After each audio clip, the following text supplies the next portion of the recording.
Hey there everyone, Video Game Cabinet here, and tonight we're back with a review of Ninja Gaiden 2. This past week, I finally played through Ninja Gaiden 2 for the Xbox 360, beating the game on Path of the Alkalite mode. There have been other versions of the game that came out later, 2009 Sigma 2 and 2025's Black 2, but I decided to play the vanilla version that released back in 2008. Following the masterpiece that was 2004's Ninja Gaiden, as well as its amazing Black update in 2005, I had high hopes for this sequel. While flawed and uneven, Ninja Gaiden 2 still proved to be a competent action title with exquisite combat and some fearsome foes to fight, despite also having some frustrations and disappointments.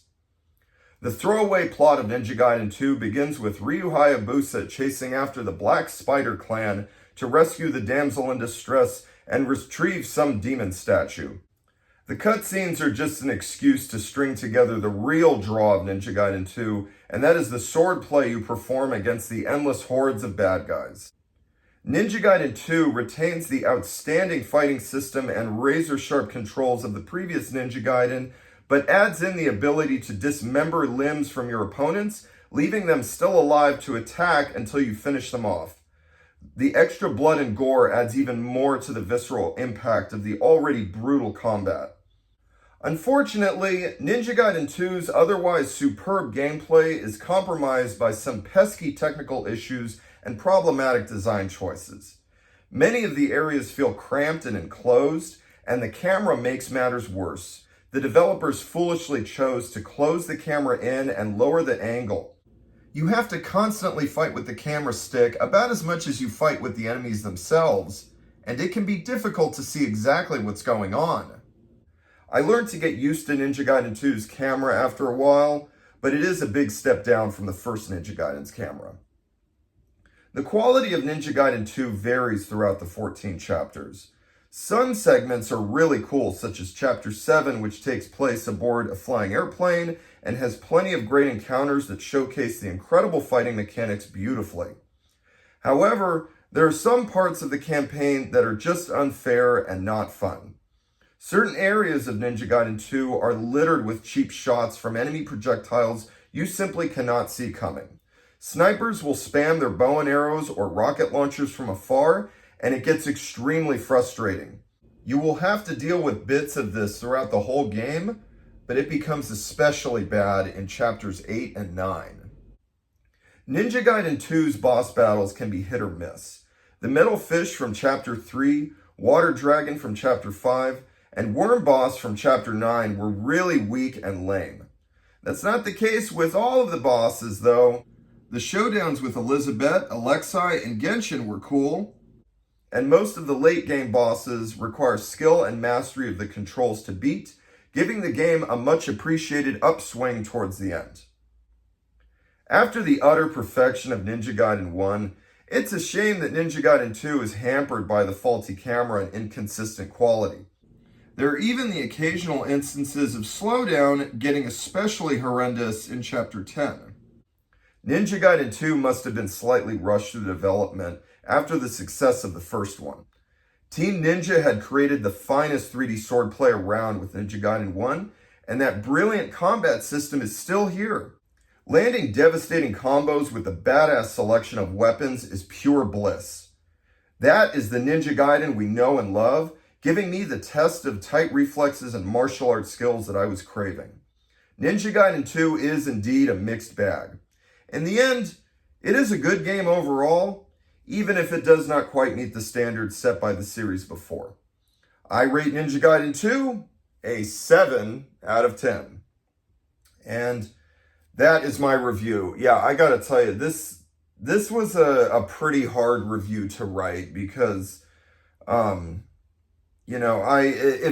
mixed bag, like I said. I was even playing a little bit of the game on New Game Plus after I beat it, and I was enjoying it a little bit more, but you keep all your extended health and all your powered up weapons, and I noticed, I'm having a little bit more fun with it in New Game Plus because it feels easier, but then I started a brand new game just like fresh, and I noticed all the problems coming back. There are a lot of frustrating elements to this. The fighting, the combat system is still, just as tight and deep and masterful as the utter perfection that was in the 2004 game. But there's just a lot of other quirks and problems that come up but no, the combat is so deep and so rich, and I got a little bit used to the camera, the further in that I played, but it is pretty bad, most of the time, it is looking at Ryu, but like it's just so in close and sometimes comes kind of down. Like people used to, I remember critics were complaining about the first game's camera, and they fixed it a little bit in black, but no, that camera in the first Ninja Gaiden was fine, and the black update was totally fine. This one they bring in and down, and it does hurt the game. Yeah, to go over a little bit of how the game flows, just a little bit of extra chatter I wanted to talk about. Chapter 1 and 2 are solid. They're well paced. They got good action, but you do notice right away some of the problems that do plague the game. A little bit at first, but a lot more later, such as the tight corridors, the bad camera, cheap shots. That there is some slowdown that I noticed in chapter 1, and chapter 3 and 5. That's when those two chapters had a couple of weak ass boss fights, the metal fish and the water dragon, and then chapter 5 has this annoying part where you're underwater with these ghost piranhas, and but the rest of it's okay. It's just that the camera is bugging you the whole time. You just have to learn how to get used to it.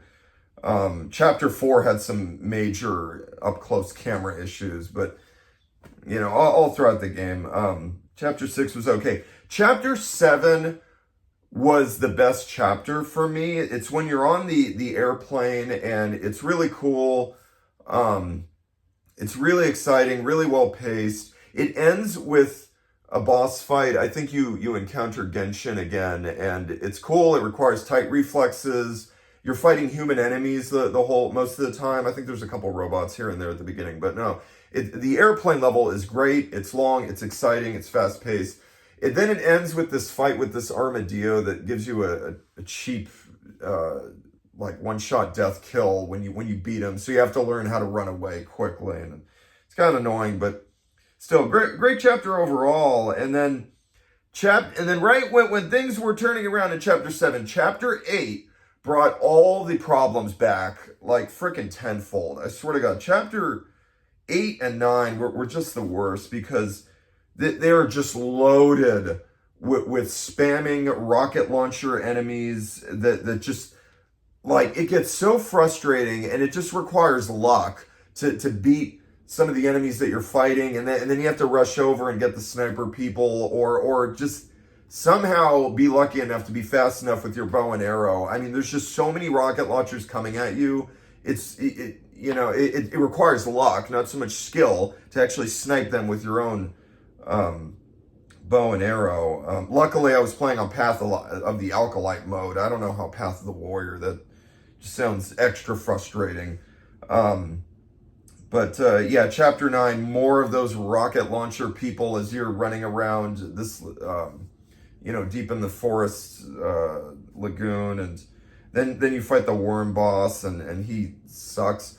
But chapter 10, that's when I noticed a shitload of slowdown. It was getting really bad, and then there's this like big long staircase that you go up that's just, they just didn't care. They just threw all the frickin' frame rate and slowdown into the pot, man. It was just really disappointing. Chapter 10, though, even with its slowdown all throughout, it does end with a cool boss fight with Elizabeth. And chapter 11, things start to get a little bit better. There's more ninja enemies to fight with that I prefer rather than the monsters. But sometimes those certain ninja enemies, though, they throw these these explosive shurikens at you that are annoying. Some of them do that at the start of the battle. You can't avoid it.